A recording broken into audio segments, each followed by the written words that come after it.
Hola a todos, vamos con nuestra lección de número 13 de nuestro estudio de Corintios. Y en esta lección nosotros vamos a estudiar de la segunda carta de Pablo a los Corintios, el capítulo 5, 6 y 7, ¿no? Pablo habla en esos capítulos, empieza hablando de nuestra morada eterna, ¿no? Del cuerpo glorificado, ¿no? Pablo está hablando de las cosas eternas, está hablando del futuro del creyente, del Hijo de Dios, ¿no? Y entonces está también hablando y haciendo una comparación entre la importancia de las cosas terrenales y la real importancia de las cosas celestiales. Y entonces está hablando del cuerpo glorificado, de la morada, de las moradas eternas. También está hablando de los corintios, de la importancia de la reconciliación en los momentos difíciles, ¿no? Eh, La Biblia nos dice, nos enseña que no debe de ponerse el sol sobre nuestra ira, ¿no? Y que debemos de perdonar, que debemos de buscar siempre la reconciliación.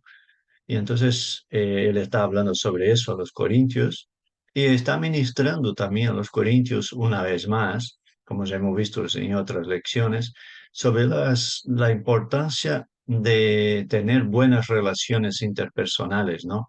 Dentro de la iglesia, con los hermanos, ¿no? Y también habla de las relaciones interpersonales con las personas que nos rodean y de que un creyente, un hijo de Dios, debe siempre de cultivar buenas relaciones con las personas que le rodean. También está hablando de la reconciliación del hombre con Dios, ¿no? A través de Cristo, a través de la obra de Jesucristo en la cruz del Calvario. Y complementa, ¿no? Hablando de regeneración, redención, ¿no? Y de todo aquello que, de todo lo que, de todas las consecuencias que hay, ¿no? De la salvación, como la regeneración, la redención, el perdón, el evangelismo, la justificación, ¿no? Entonces Pablo está hablando de todas estas cosas. Y nosotros vamos a empezar entonces con el punto de número uno, que es Segunda de Corintios 5, del versículo 1 al versículo 10, donde Pablo está hablando sobre el futuro de la persona reconciliada, ¿no? Está hablando en realidad de los efectos de la reconciliación del hombre con Dios a través de la obra de Jesucristo, ¿no? Nos llega a través del amor y de la gracia de Dios y que lo recibimos por fe en la palabra de Dios y por la intervención también del Espíritu Santo, ¿no? Que es aquel que convence de pecado, de justicia y de juicio.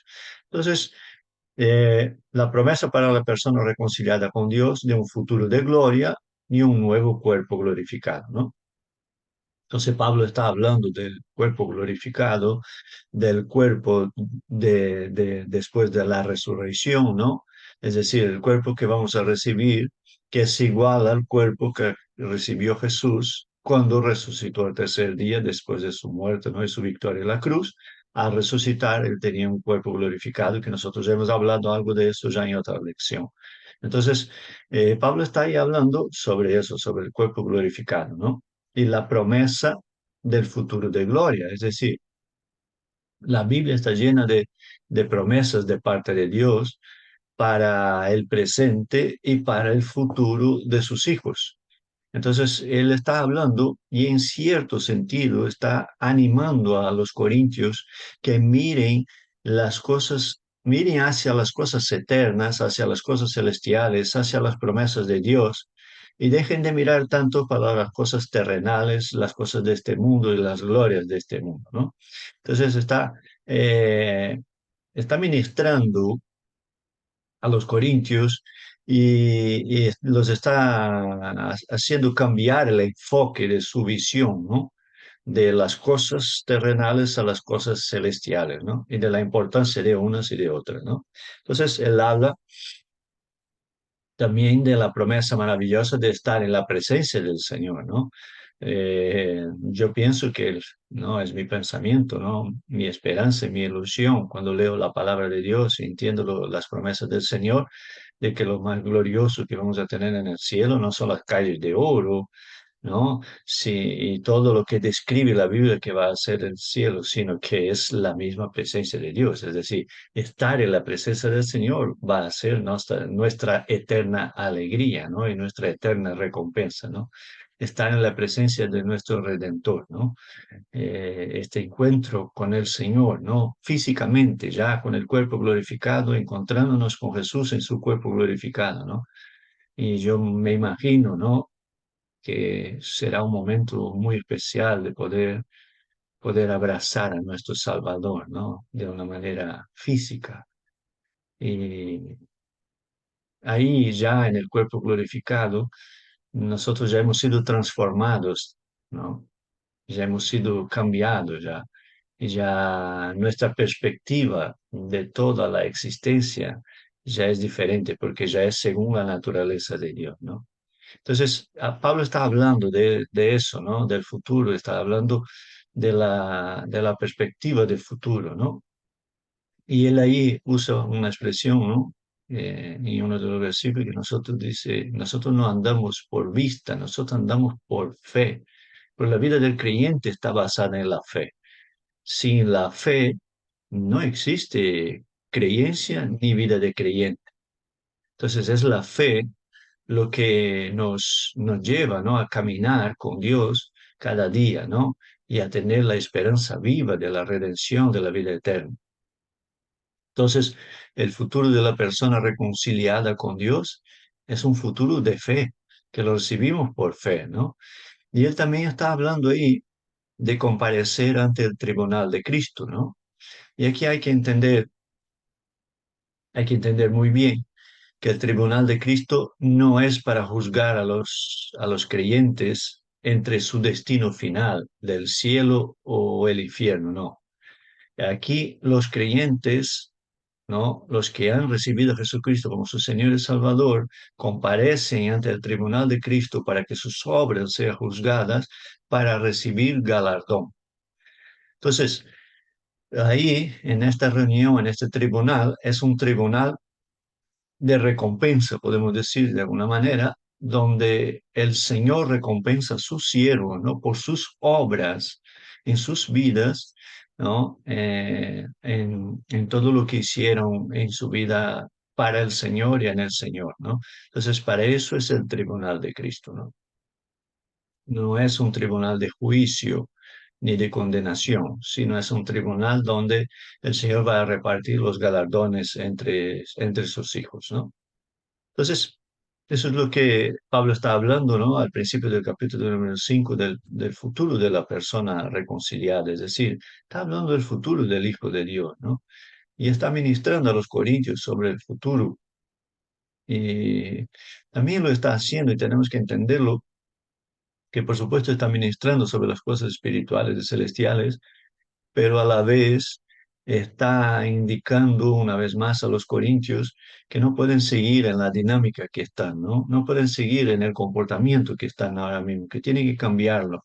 Y para eso tienen que mirar hacia el cielo, tienen que pensar en las cosas celestiales, tienen que vivir una vida de fe y tienen que pensar en las cosas que el Señor tiene prometidas para nosotros, ¿no? Entonces, cuanto al punto de número 2. Y ahí Pablo entonces del 11 al 17 del capítulo 5 está hablando sobre la motivación correcta. Eh, la Biblia dice que Dios conoce el corazón del hombre, ¿no? Más que todas las cosas. Él es el único que verdaderamente conoce el corazón del ser humano. Más que nosotros mismos podamos conocer nuestro corazón, el que conoce nuestro corazón de verdad es Dios, es el Señor. Entonces, algo importante es que Dios siempre mira nuestro corazón y mira nuestras motivaciones. A veces nosotros podemos estar haciendo las cosas correctas con la motivación incorrecta. Y eso no tiene valor para el Señor, porque Dios quiere que hagamos las cosas correctas con la motivación correcta, ¿no? Entonces, Él está hablando de la motivación de una persona reconciliada, ¿no? Es decir, una persona que fue reconciliada con Dios a través de la obra de Jesucristo. Es la motivación correcta de un hijo de Dios tiene que ser siempre la gratitud. ¿Por qué?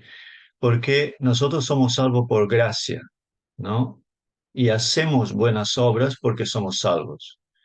No hacemos buenas obras para ser salvos. Nosotros hacemos buenas obras porque somos salvos. Porque la Biblia dice que Dios tiene preparado de antemano ya las obras en las cuales nosotros íbamos a andar en ellas. Las preparó Dios. Y nosotros que hemos recibido salvación por gracia, todo aquel que recibe salvación es por gracia. Y es un regalo que no merecemos. Entonces, nadie merece nada delante de Dios. Es decir, la salvación es un regalo de Dios que recibimos a través de la fe. No por las obras que podamos hacer, sino que recibimos por fe. Pero en Santiago dice que el creyente, el Hijo de Dios, debe tener buenas obras. Por supuesto, un corazón agradecido quiere de alguna manera retribuir lo que recibió de parte del Señor, no para ser salvo, sino para adorar y alabar al Señor. Es decir, yo hago buenas obras y las pongo como adoración delante de la presencia de Dios para adorar a mi Salvador y a mi Señor, ¿no? Entonces, la motivación correcta de una persona reconciliada con Dios a través de la obra de Jesucristo, si la salvación la recibimos por gracia, la motivación correcta es la gratitud y la adoración. Entonces, Pablo servía a Dios con la motivación correcta, ¿no? Es decir, el amor a Cristo es la motivación correcta para servir al Señor. Es decir, un corazón agradecido que ha recibido tanto amor del Señor es un corazón lleno de amor. Y la Biblia dice que el Espíritu Santo quien derrama sobre nuestros corazones en Romanos, ¿no? Su amor. Y esa es una oración que nosotros tenemos que hacer y hacerla cada día, ¿no? Que el Espíritu Santo derrame sobre nuestros corazones el amor de Dios. Entonces, Pablo todo lo que hacía era por amor. Y está hablando de eso hacia los corintios y está, en cierto sentido, está explicando y justificando sus palabras de la primera carta, que fueron algo duras para con los corintios por su comportamiento y su manera de comportarse, que no lo estaban haciendo las cosas bien. Entonces, él está, de cierta manera, justificando sus palabras, diciendo, yo no las escribo para que vosotros entristezcáis o para traer perjuicio a vuestras vidas. No, yo las escribo por amor a vosotros, por amor a Dios y por amor a la iglesia. Entonces, el amor a Cristo es la motivación correcta. Y Pablo, cuando escribió la carta a los Corintios, la escribió con amor. Fue mal interpretado, como nosotros hemos visto, sí, mal entendido, sí, pero él aquí está una vez más explicando que el amor fue con el amor de Dios en su corazón que escribió estas palabras. Y entonces dice en este mismo texto, ¿no? De 2 Corintios 5, del 11 al 17, Pablo dice, el amor de Cristo nos constriñe. Es decir, que el amor de Cristo, cuando nosotros miramos hacia el amor de Cristo y miramos hacia nosotros mismos, debemos de sentir a veces vergüenza de nuestras actuaciones, ¿no? Entonces, y el amor de Cristo nos tiene que llevar justamente a amar todo lo del Señor y alejarnos de todo lo que no pertenece al Señor. Entonces, y ahí en el 5:17 de 2 Corintios está el versículo muy conocido que dice que nosotros somos nuevas criaturas en Cristo y lo viejo ha pasado y todo se hizo nuevo. Y como justamente el problema en Corinto era que los hermanos estaban viviendo una vida dentro de la iglesia y supuestamente dentro del reino, pero con un comportamiento todavía del mundo, Pablo dice, eso no puede ser así. Eso no está bien, no es correcto. Aquel que vive bajo la influencia del amor de Dios tiene que vivir según los principios de Dios. Y si nosotros hemos sido salvos en Cristo Jesús, hemos nacido de nuevo y ahora somos nuevas criaturas para vivir una vida nueva en Cristo, no para vivir la vida vieja, no para vivir en las mismas costumbres, tradiciones y errores y engaños del pasado. No, ahora nosotros tenemos una nueva vida en Cristo. Entonces, lo viejo ya ha pasado y todo se hizo nuevo.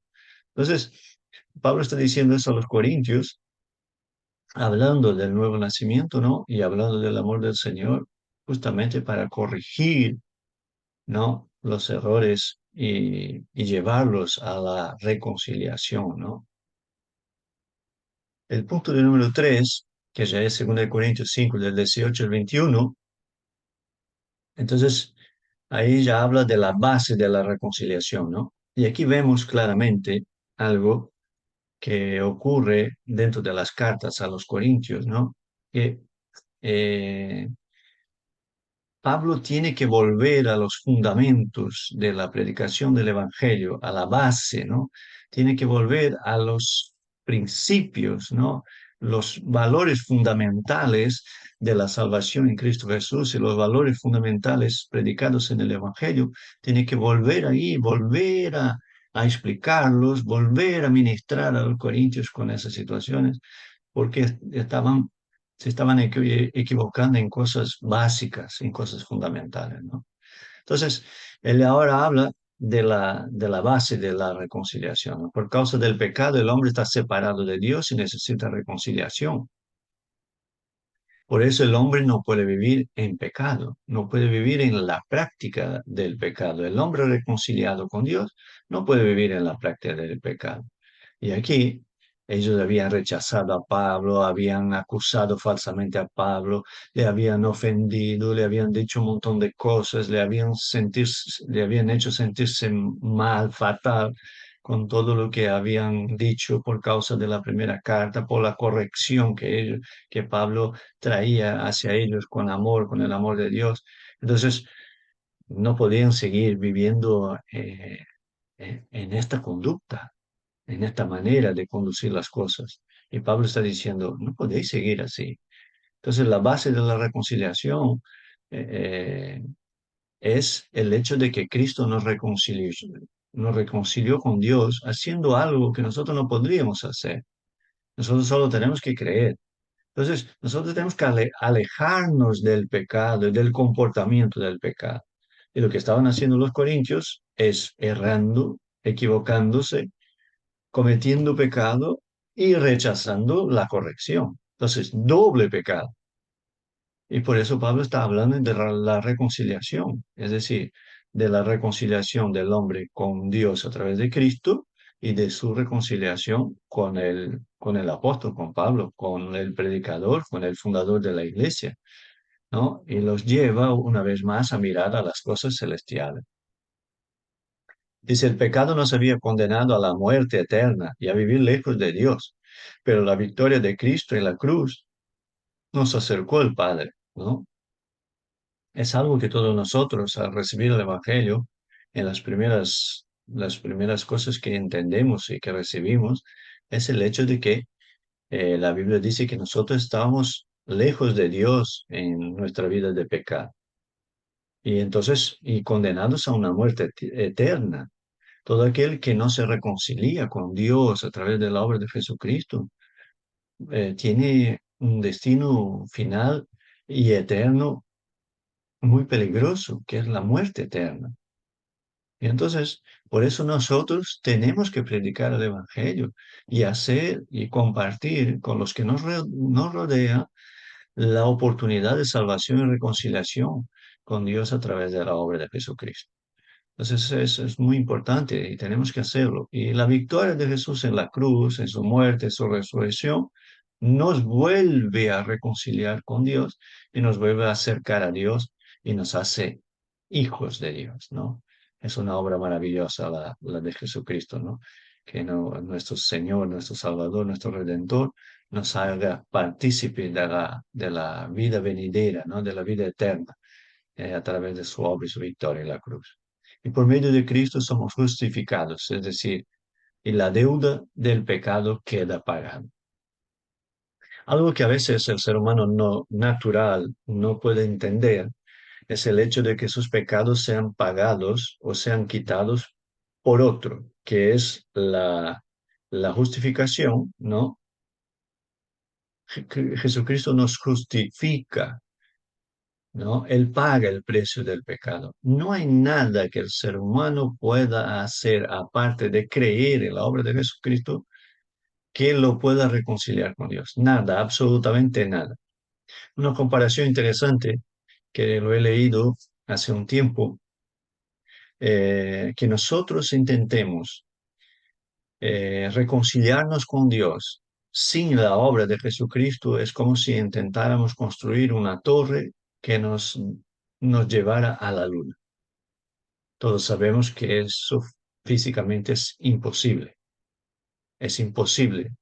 de hacerlo. Entonces, es imposible que yo pueda reconciliarme con Dios sin la fe en Jesucristo. Entonces, es algo que tarde más o tarde menos en la predicación del Evangelio hacia una persona, se debe de presentar la persona de Jesucristo, ¿no? Como el único y suficiente Salvador del ser humano. Entonces, la deuda queda pagada, ¿no?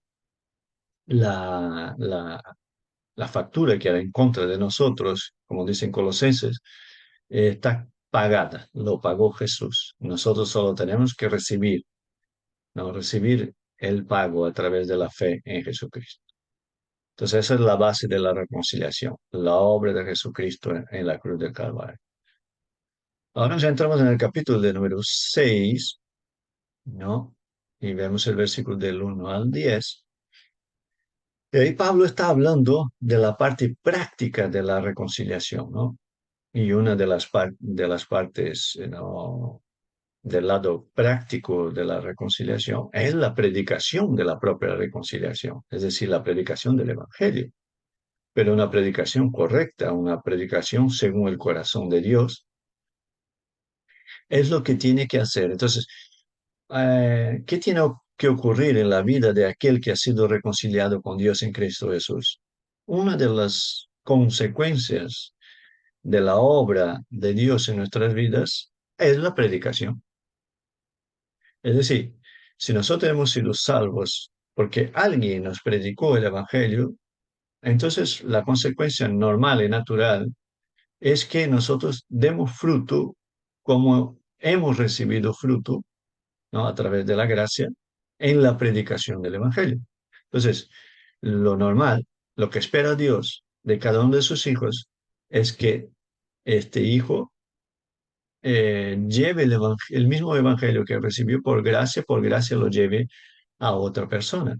Entonces, esa es la parte eh, práctica de la reconciliación, ¿no? Es decir, la predicación tiene la función de presentar a Cristo a las personas y reconciliar el hombre con Dios. Eh, a veces puede ocurrir que nosotros escuchemos una predicación y y sea una predicación que diga muchas cosas, pero que no hable ni de la obra ni de la persona bendita de Jesucristo. Y entonces, cuando la predicación no tiene la función de presentar a Cristo a las personas o de reconciliar el hombre con Dios, no cumple función la predicación. Hombre, la predicación puede hablar de sanidad, puede hablar de tristeza, de alegría, puede hablar de muchas cosas. Pero en el fondo y en el centro siempre tiene que estar la persona de Jesucristo. Sea la predicación que sea, debería de llevar la persona de Jesucristo siempre. Entonces, Pablo habla en los primeros versículos, ¿no? Del capítulo 6 de las persecuciones por predicar el Evangelio, ¿no? Entonces, otro lado práctico de la reconciliación, es decir, de la persona que ha sido reconciliada con Dios, aparte de la predicación del Evangelio, es la consecuencia de predicar el Evangelio. Y ahí es donde Pablo escribe de sus sufrimientos, de sus persecuciones por predicar el Evangelio, y está demostrando que él está hablando de las dificultades del ministerio y los sufrimientos por predicar el Evangelio de Jesucristo, ¿no? Está hablando de cosas prácticas, de cosas que ocurren, de cosas que incluso el propio Jesús dijo, mira, vosotros vais a tener tribulación, vais a ser perseguidos por predicar el Evangelio, incluso vais a recibir la muerte como paga por la predicación del Evangelio, ¿no? Y por querer reconciliar el hombre con Dios a través de la predicación de Jesucristo como Señor y Salvador. Entonces, él está hablando de eso a los corintios, ¿no? Está, y vemos que está trabajando cosas, sigue trabajando cosas fundamentales con los corintios. En la persecución, y ahí habla algo interesante, ¿no? De la persecución hacia la iglesia, ¿no? La persecución en la vida del creyente, la persecución en la vida de la iglesia, ¿no? A lo largo de la historia nos comprueba que casi siempre hace fortalecer a la iglesia o al creyente, ¿no?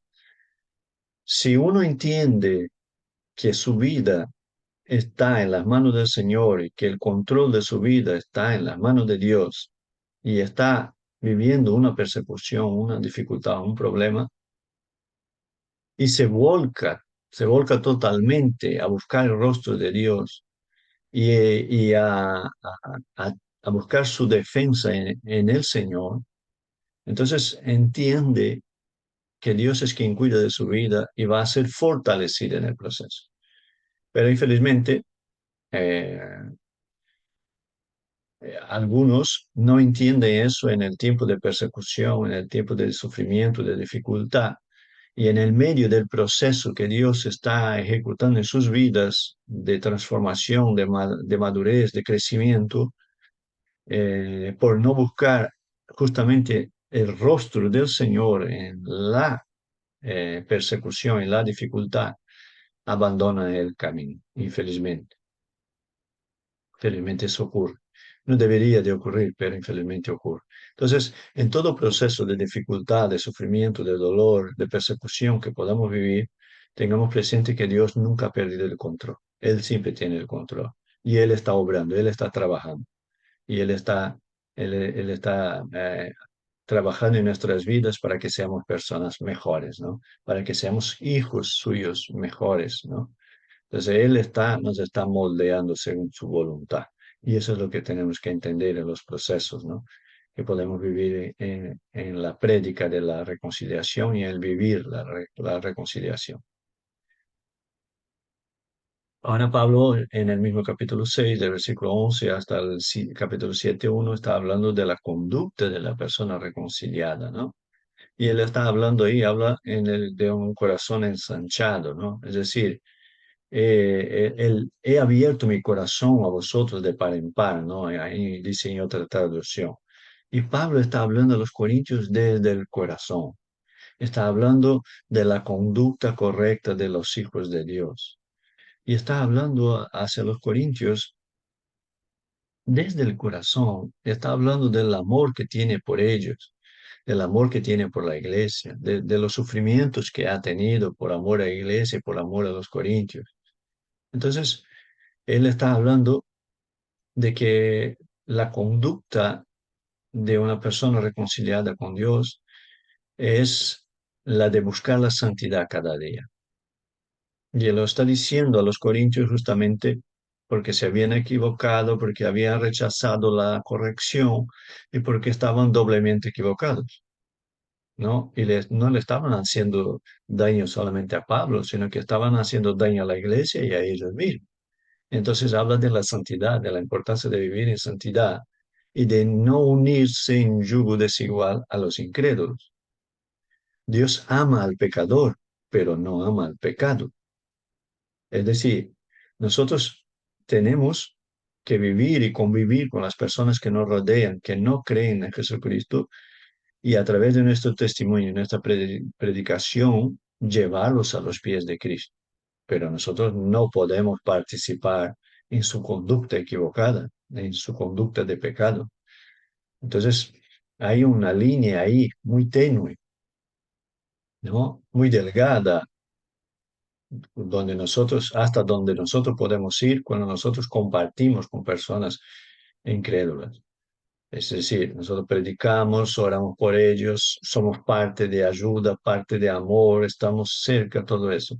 pero cuando siguen en la práctica del pecado, nosotros no podemos compartir el comportamiento de la práctica del pecado. Y eso es lo que está diciendo Pablo, ¿no? ¿Qué comunión tiene Dios con el diablo, la luz con las tinieblas, ¿no? El creyente con el incrédulo, y está haciendo comparaciones y contrastes, ¿no? Diciendo, no se puede. Y eso nos hace pensar que había gente que se había metido dentro de la iglesia de Corinto, que no eran verdaderos creyentes, que estaban ahí actuando solo en la carne, y los propios corintios creyentes se estaban dejando influenciar por opiniones de personas no creyentes, cosa que nosotros nunca debemos de hacer. Buscar consejo para nuestra vida con una persona incrédula, una persona no creyente. No podemos hacer eso nunca, porque no vamos a recibir buen consejo, ¿no? No puede alguien que no conoce al Señor darnos buen consejo a un hijo de Dios. Eso no es posible. Entonces nosotros tenemos que buscar consejo y ayuda primero en la misma presencia de Dios, en el rostro del Señor Jesucristo, ¿no? Buscando su rostro y su presencia y buscando personas verdaderamente maduras en el Evangelio que pueden ayudarnos. Entonces, y Pablo habla ahí al final del capítulo 6 diciendo, yo os hablo a vosotros como a hijos. Yo seré vuestro padre, vosotros seréis mis hijos. Y él está hablando de la relación entre eh, padre espiritual e hijos espirituales. Y está hablando a ellos diciendo, mira, yo no, y volvemos a entender todo el contexto. Yo no escribí las palabras de la primera carta como alguien que quiere traer a vuestras vidas perjuicio y tristeza. No, no, no. Yo escribí como a hijos, porque os amo. Y porque eh, Dios mismo dice que por amor corrige a sus hijos para que salgan de la conducta incorrecta a la conducta correcta que deben de tener, porque la conducta correcta, según Dios, nos lleva a una vida bendecida, y la conducta incorrecta, fuera de los principios de Dios, nos va a llevar a una vida eh, de cosas malas. Entonces, eso es así. Entonces, él está hablando a los corintios como a hijos. Entonces, la conducta de una persona reconciliada es una vida de santidad, alejarse del pecado, ¿no? Y entonces, eso es lo que está explicando Pablo a los corintios y los dice, se los digo a vosotros como hijos. Y el último punto, entonces, de la lección de número 13 ya es el capítulo de número 7, ¿no? De versículo 2 al 16, casi todo el capítulo de número 7 de 2 de Corintios, y habla de la reconciliación en la iglesia. Y aquí tenemos que entender algo eh, práctico, ¿no? Entre la escrita de la primera carta y de la segunda carta hay un año entre una y otra. Entonces, en un año pueden pasar muchas cosas. Y nosotros tenemos que entender que Pablo mantenía comunión con la iglesia de Corinto, aunque no los fue a visitar, pero envió sus consiervos, los que estaban con él, ¿no? Primero Timoteo, después Tito, los envió a Corinto, ¿no? Y estaba ahí en constante comunión con ellos. Y tenemos que entender también que en todo eso Dios está obrando.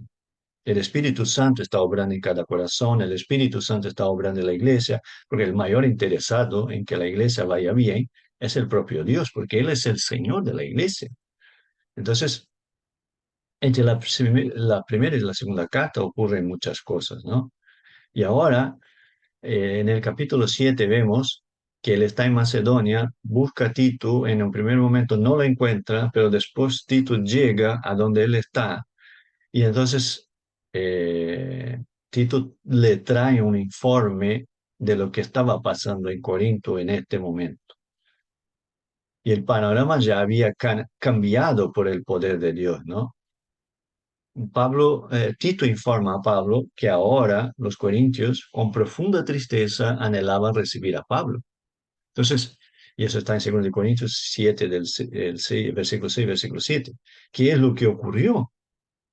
Ocurrió el poder del amor de Dios, del amor derramado por el Espíritu Santo en los corazones, que los corintios recapacitaron de su conducta, recapacitaron de lo que estaba ocurriendo y ahora ellos tenían una tristeza, ¿no? Y Pablo habla de la tristeza según Dios, porque la tristeza según el mundo produce destrucción, pero la tristeza según Dios produce arrepentimiento y salvación. Entonces, Pablo dice lo siguiente: yo entiendo que mis palabras de la primera carta han producido en vosotros tristeza, pero no era tristeza simplemente para, para perjudicarles, no era tristeza para recapacitar, arrepentirse, corregir, ¿no? Y entonces él está hablando de que la tristeza, según Dios, produce arrepentimiento y salvación. Y el arrepentimiento y capacitación de los corintios cambia completamente su comportamiento, su actitud hacia Pablo, porque ahora anhelaban recibir a Pablo otra vez en Corinto, y alegra el corazón de Tito, alegra el corazón de Pablo, y por supuesto iba a traer en la reconciliación entre Pablo y los corintios alegría a todos, que es lo que hace la reconciliación de Dios en la vida del hombre, ¿no? Con él mismo, ¿no? Del hombre con Dios, o en las relaciones interpersonales. Cuando hay una intervención divina y hay reconciliación, eso trae alegría al corazón de los hijos de Dios, de los creyentes, trae alegría al corazón de la iglesia, ¿no? Que es lo que está ocurriendo ahora mismo, una reconciliación dentro de la iglesia.